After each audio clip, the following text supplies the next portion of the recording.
Hello, ladies, gentlemen, and cat poo fanatics, and welcome to The Struggle, a news talk show powered by millennials with fashionable pubes. Welcome! Tonight we'll be discussing Bigfoot fetishes, Canberra's kangaroos, and non-reusable condoms. Hint, it's all of them.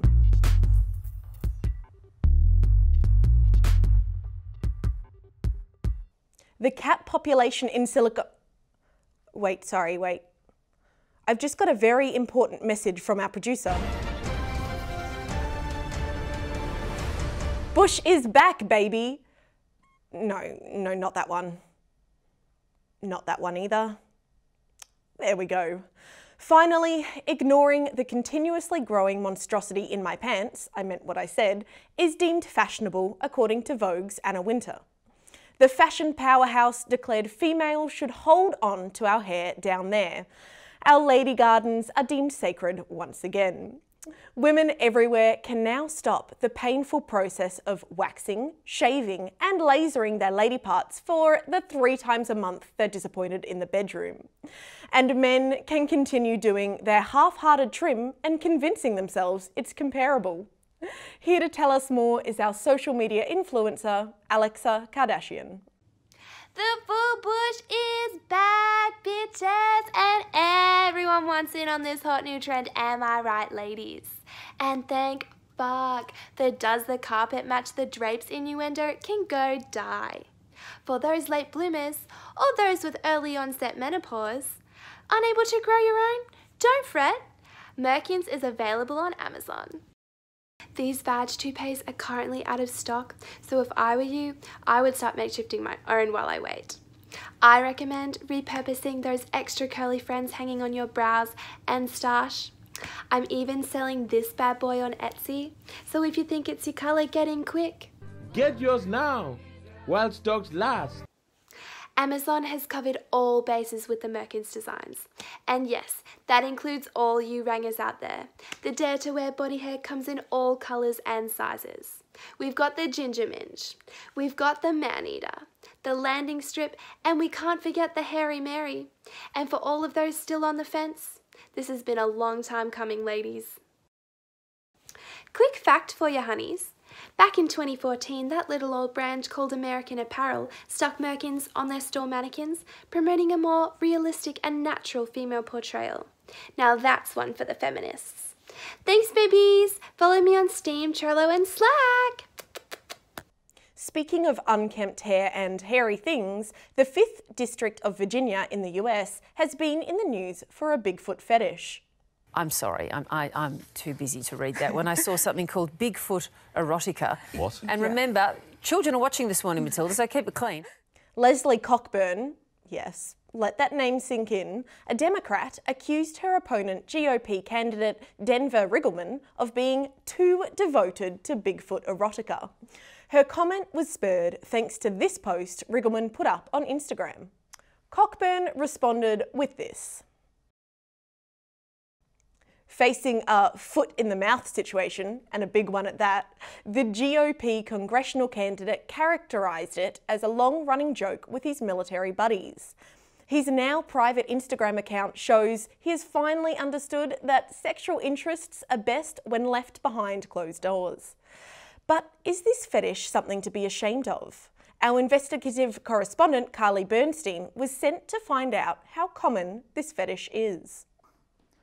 Okay guys, I get it. You want me to do a bunch of research and come back with all these bad, perverted things that these Bigfoot loving freaks are doing. But like, you know, the more I look into it, I'm just not sure this Bigfoot thing is that weird. I mean, like if you look past the hair, there's a serious physique, a man of mystery. Anyway, look, this Bigfoot thing has really taken hold of public consciousness. In fact, the Pornhub has announced that searches containing the word Bigfoot have increased 8,000%. And can you blame them? I mean, like, imagine one day you're just like walking through the forest, your workers send you out to investigate him and you see a blur in the distance, you run up and then he appears and he turns around and he stares deeply into your eyes, and for the first time in a long time, you feel like someone truly sees you. Like hypothetically. And I'm not the only one talking about this. This has been all over the news. Candidates Leslie Cockburn has called out her opponent, Denver Riggleman, for his love of Bigfoot Erotica. And by the way, this senator is cozy with white supremacists. I mean, Bigfoot is an odd choice for a guy who appears pretty interested in racial purity. But the heart wants what it wants, you know? And imagine that Bigfoot just like takes you in his muscled arms and throws you gently down on the forest floor, and in a moment of pure ecstasy, you see that it's not just his big foot, but his big... Guys, I can't lie anymore. Bigfoot and I, we're involved. In fact, when I told you I was sick for that week, we actually took a romantic trip to Japan, and I felt alive for the first time in a long time. And we're actually engaged. And no, Amber, you are not invited to the wedding, and stop judging me. I am not the only ones, and I will go to the streets to prove it. So, personally, do you want to fuck Bigfoot? Damn. Bigfoot? Yeah. No, I don't think so. No. I'd be down for it, yeah? Yeah, I'd do it. No. Why not? Just no desire.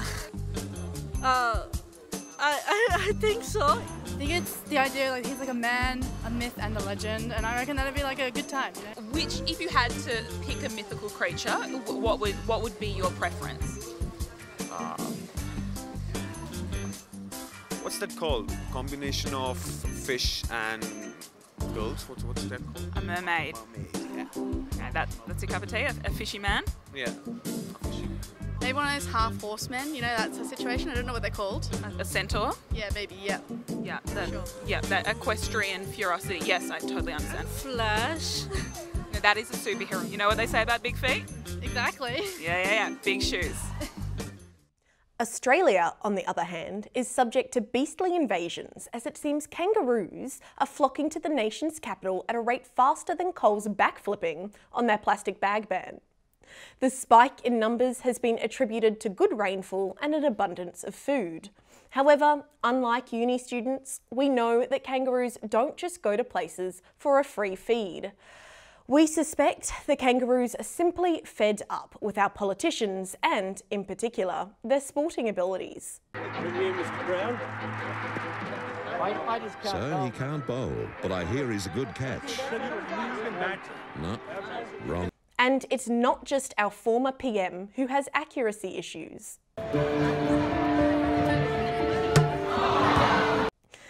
Yup, the Roos have headed to Canberra to send in their athletic audition tapes, like this one, who hijacked a local soccer match. And the kangaroo is on the field of play again. Oh my God. And racing across the field of play, scattering players left and right, bearing down on goal. They're so serious that they're even getting professional tips and training from the world's sporting elite. While some believe that the kangaroos simply want to follow in the tracks of their inspirational leader, the boxing kangaroo, others are more sceptical, believing a more sinister plan is being hidden in their pouches. Please explain. Pauline Hanson has always made the big calls about migration in Australia. First it was, I believe we are in danger of being swamped by Asians.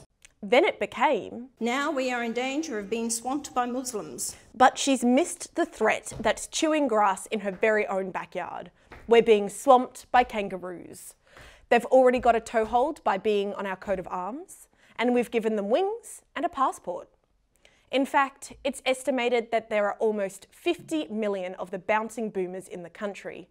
And now, Australia, they're coming for us. The Canberra coup is coming.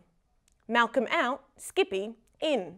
It's only a matter of time before we'll all be subjected to the reign of these buff beasts. So Australia, it is time to unite. We need to stand strong with our fellow Aussies. We need to reclaim our capital city, and most importantly, we need to prevent ourselves from being overrun by the kangaroo apocalypse. Now, getting back to what I was saying before. Other hairy invasions include cats. The cat population in Silicon Valley has skyrocketed thanks to a new study linking cat poo to business skills. The new study has shown cat poo can not only kill you, but make you a successful entrepreneur. Toxoplasmosis, a mind-controlling parasite found in cat feces, can cause physical and mental harm. It's what killed Tommy in Trainspotting. However, it can also decrease fear of failure and increase risk tolerance, behaviours commonly found among entrepreneurs. Scientists are calling it a Russian roulette of reactions to shit. Here to explain the effects of cat poo on health is our health and medicine correspondent, Anna Phylaxis. While the whiff of a friendly feline might make most rodents run for the hills, cat scat might actually help you get ahead in the rat race. Puss poo, feline feces, kitty crap, it doesn't matter what you call it, there's only one question on everyone's lips. Is this shit good for you? A new study released by the Royal Society found a correlation between Toxoplasma gondii infection and business acumen. The study expands on findings dating back to the 1980s, which found a link between latent infection and risk-taking behaviours. This study interviewed over 1,400 students and found that those who'd been exposed to the poopy protozoa were 1.4 times more likely to study business, while professionals were 1.8 times more likely to have started their own business. Rats, who'd been exposed to the entrepreneurial excrement, were less likely to be fearful of cat urine, and they were more likely to get eaten. Hiram, then Zeke, and now Louie, our third loss this week. In other news, I'm now harvesting this perky little parasite for sale. Introducing Anna Phylaxis' Manure Miracle. Go from flop to top with a simple stool solution. Purchase my Egixa Elixir and soar to success. Side effects might include nausea, flu-like symptoms, brain abscess, heroin addiction, pathological obsession with cats, and death. Order now. Legally, we cannot endorse this product. Queensland has provided us with one of the first worst date blunders in history. Recently, Sunshine Coast woman Sarah Wiley experienced a first date she'll never forget, but kind of wants to. Wiley and her date were hiking up Mount Tiburogan when she slipped on a loose rock and fell down the mountain. She was left bruised with a deep gash on her hand. Her date chose this golden moment to inform her that he was required at work and their date was over, leaving her stranded. A fresh take on the classic root and boot, people are referring to this new move as the "did he actually just fucking leave me here?" Fortunately, a group of firefighters were descending the mountain and were able to come to her rescue. We have now a high-budget reenactment of the disaster. Our very own dating correspondent will highlight some key points that show just where this date fell down. Hi, Courtney Courtship here, your love and dating expert, to explain exactly how this day went wrong. Firstly, let's start off with a dramatic reenactment. Bill.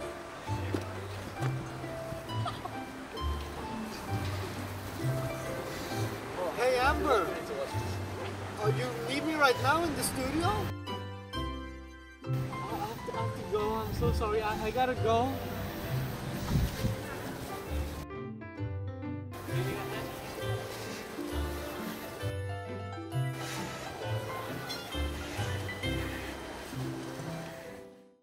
So some of you may be wondering where exactly he went wrong.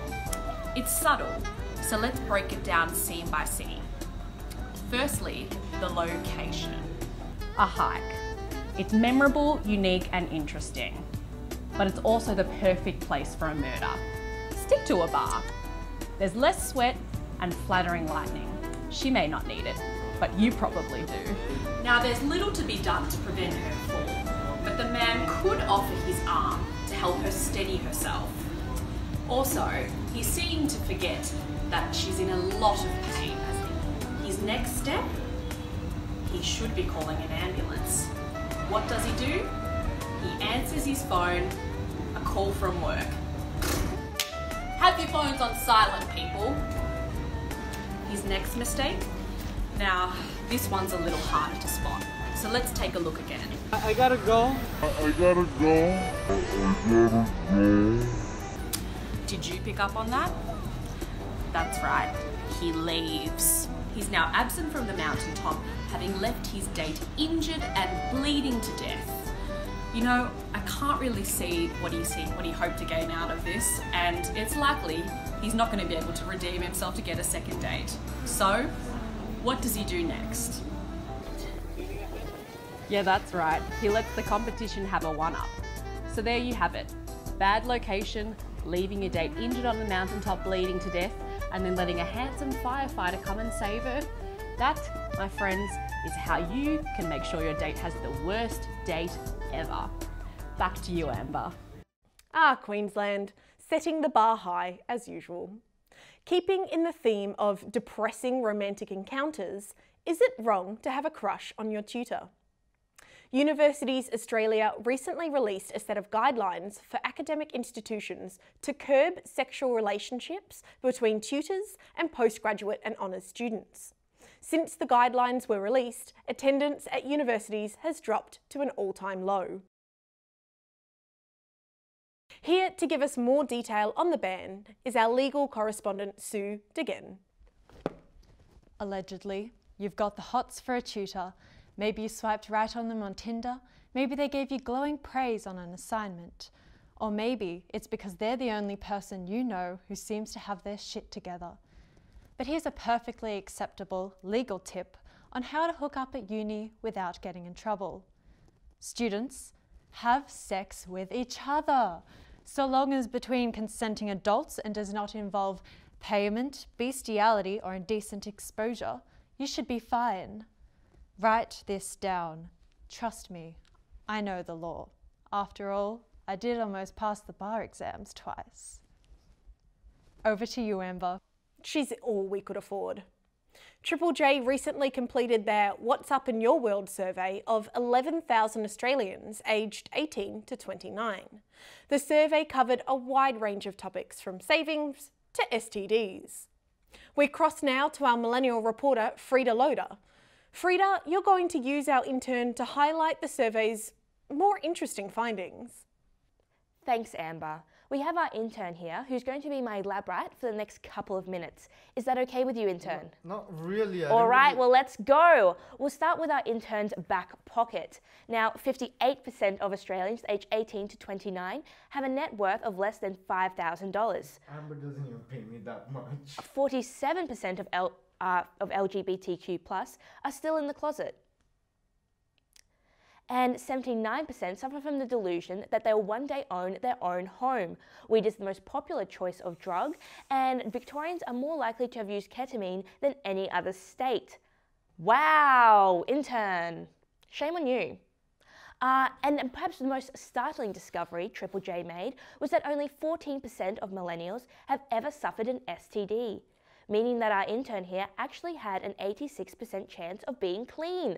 Maybe if he wasn't such a mess in every other facet of his life, he'd be able to put his dick to good use and change that fact. Perhaps the main reason our intern comes clean is down to the fact that he's a statistical anomaly and didn't lose his virginity at the average age of 17 because he's still waiting for the one, aren't you, intern?